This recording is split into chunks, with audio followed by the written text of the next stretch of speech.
Georgia. Mr. President, I rise today to express my sympathy and support for the people of my home state, Georgia. This past weekend, severe storms and deadly tornadoes tore through South Georgia, destroying homes and businesses and taking the lives, unfortunately, of at least 15 Georgians. Among those areas hit the hardest were counties surrounding the cities of Adel and Albany. Mr. President, these counties and cities are very near where I grew up and where I now reside personally.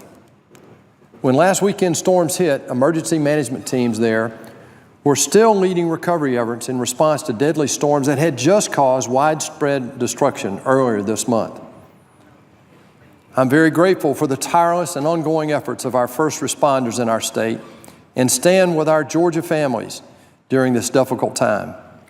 Our hearts, of course, go out to the families affected by these severe storms. Mr. President, I now yield to the senior senator from Georgia.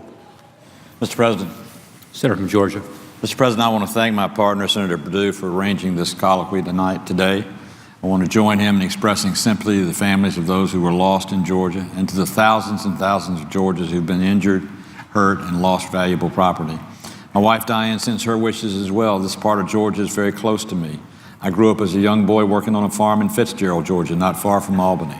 I know what these people are like, and they're salt of the earth folks. They don't deserve something like this happening, but they do deserve and they do merit everything we can do to get them aid.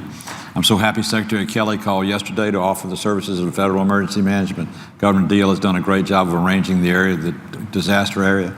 In GEMA, Georgia Emergency Management people are already in place. So my heart goes out to the injured. My heart goes out to my state. My prayers go out to the families of those that are injured and in the hospital, and those who have passed away and perished in the terrible tornadoes. Mr. President. Senator from Georgia.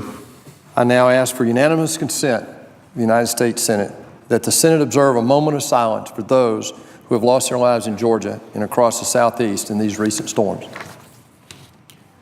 Without objection, the Senate will now observe a moment of silence.